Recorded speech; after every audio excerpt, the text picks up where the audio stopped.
Nah, dari rmol.id, laporan Widodo Bugiarto, cuma jadi olok-olok, MPR dituntut segera ganti Gibran. MPR diminta segera bersidang untuk mengganti Wapres Gibran sesuai tuntutan Forum Purnawirawan Prajurit TNI pada 17 April kemarin. Memang bukan serta-merta ke MPR ya, karena MPR itu hanya bagian mengesahkan. Proses konstitusi yang konstitusional adalah ini digodok dulu di DPR, DPR setuju, masuk ke MK, MK menyepakati, balik lagi ke DPR, kemudian difinalisasi, masuk ke MPR, ya disahkan pencopotan Gibran. Nah kan kurang lebih begitu prosesnya, nggak bisa langsung ke MPR. Demikian disampaikan oleh Presidium Forum Alumni Kampus Seluruh Indonesia Aksi, Nurmadi H.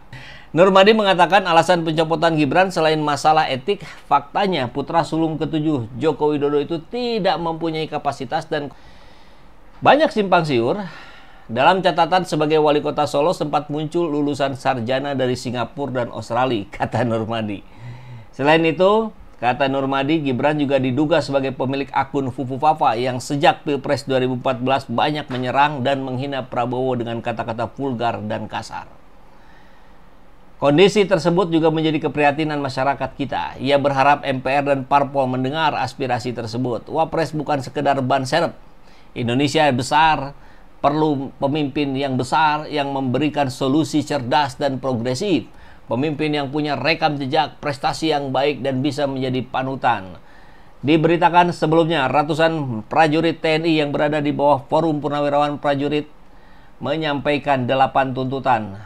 Salah satunya minta untuk ganti Gibran di ke MPR. Nah, kurang lebih gitu ya. Ini sudah kita bahas dalam beberapa video sebelumnya.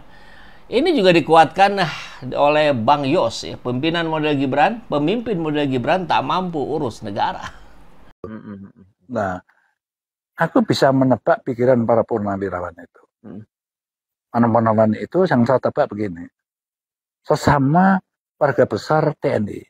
Tentunya saya dan semua purnawirawan mendoakan terus agar 08 dari presiden itu selamat sehat sampai 2009, syukur-syukur bisa 1 periode lagi kan gitu. Kalau enggak, ini ketar-ketir ya kalau nggak terjadi apa-apa ya. Nah, ya justru itu kan kita kan manusia kan. Doa kita semua seperti itu, yakin. Mau dari darat, laut, udara pasti kayak begitu dibesarkan. Tapi tidak tahu kehendak Allah itu gimana. Betul. Andai kata sekali-kali, amit-amit nggak terjadi ya. Terjadi katakan 08 itu berhalangan tetap. Rasanya ya. Gitulah ya. Halusnya berhalangan tetap. Siapa jadi presiden? Ya wakil presidennya. Nah iya kan otomatis karena itu konstitusi kita.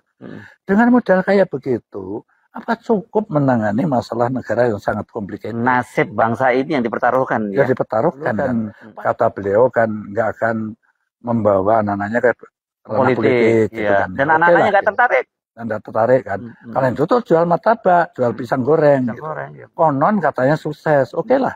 Tapi tiba-tiba turun balik ke politik kan. Nyalonkan wali kota, yang satu juga wali kota Medan, dia wali kota Solo gitu.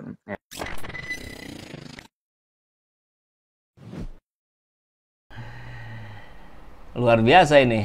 Mantan Kepala BIN ya mendukung penuh tuntutan Forum Purnawirawan Prajurit TNI ini, yang salah satunya mengusulkan pergantian Wapres Gibran Rakabuming Raka. Hal ini dikatakan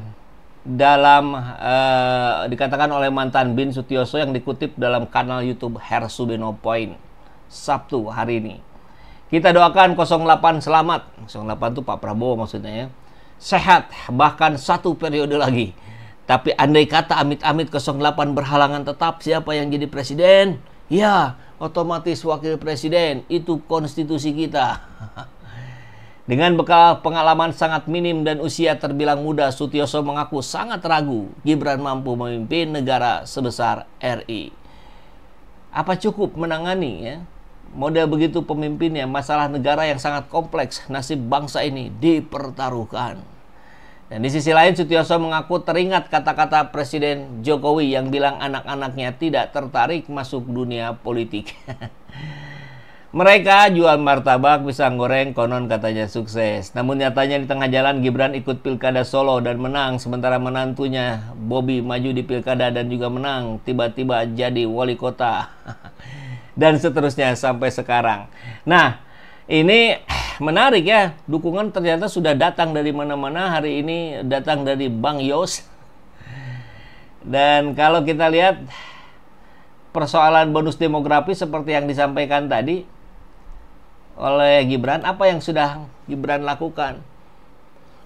Apakah memanggil menteri untuk mendiskusikan ini? Tampaknya tidak kelihatan. Ya. Apakah memanggil pengusaha untuk memberikan lapangan pekerjaan? Tampaknya juga tidak kelihatan. Dengan kabar ini misalkan ribuan CPNS mundur, PKB titik 2 ini musibah nasional. Apa yang Gibran lakukan juga tidak kelihatan. Yang kelihatan ya begitu-begitu aja. Meresmikan ini, meninjau ini, meresmikan ini, meninjau ini gitu ya. MB makan bergizi gratis juga memantau, meninjau ketika ada masalah, datang nggak ke situ? Kan enggak juga gitu. Nah ini persoalannya gitu. Jangan sampai hanya omong-omong doang gitu. Bahkan kalau kita lihat ini ada tanggapan juga dari Henry Satrio. Oh ini lihat nih. Ini apa namanya videonya? Video yang tadi kita bahas Gibran tentang demografi. Ada 107.158 dislike atau 75% di konten YouTube ini. 35.000 like, 107.000 dislike. Apa artinya? Ya tadi, ini hanya dianggap omon-omon saja menggunakan tulisan yang ada di depan orangnya gitu. Bukan berasal dari isi pikirannya. Memang di video YouTube hari ini nggak nampak langsung ya. Ada apa namanya? Dislike. Tapi kalau pakai alat itu kelihatan, ada dislike-nya kelihatan ya. Nah, kemudian kita dengar apa yang disampaikan oleh Henry Satrio. Isinya, tapi kan kalau seorang wakil presiden, lo bicara bonus demografi, terus apa yang lo lakuin sekarang nih? Lo lagi ngapain gitu kan? Terus apakah mengoptimalkan MBG? Atau kemudian lu panggil pengusaha-pengusaha untuk bisa menyediakan lapangan pekerjaan supaya ini ada gangguan sinyal tampaknya ya. Ya tapi kurang lebih begitulah, sudah bisa kita tangkap ya. Coba kita cek, nanti pada saat bonus demografi itu tiba waktunya, ini udah menjadi para tenaga kerja yang siap pakai gitu. Atau lo panggil menteri pendidikannya, dikasih tahu itu apa lagi gitu. Tapi dulu kalau MBG kan dia pernah datang loh Hen, beberapa kali mencicipi makanan gitu kan. Habis itu kan enggak. Iya, tapi begitu ada problem dia tidak mencicipi masalah. Kenapa? Ya itu kan dia nggak datang lagi. Iya. Enggak, kalau menurut saya itu begini Mas. Sebetulnya lebih menarik itu menelaahnya. Ini ada kaitan apa, ada hubungan apa antara Mas Gibran dengan Pak Prabowo saat ini?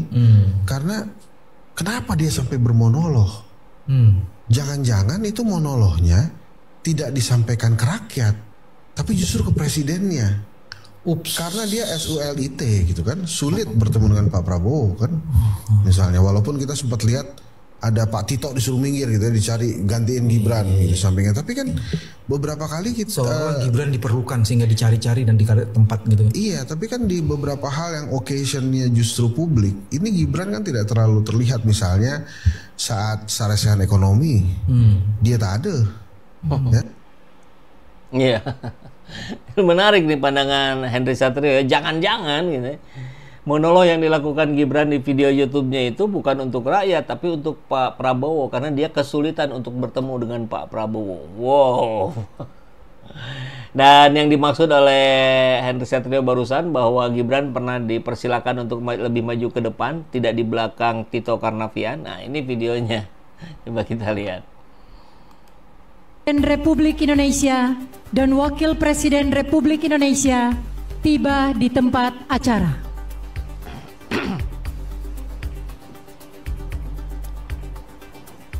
Ini sekilas saja adegan ketika siapa namanya Gibran ini berada di belakang Pak Prabowo, nggak pede mungkin ya, akhirnya dipersilakan untuk mendampingi, ya akhirnya maju ke depan.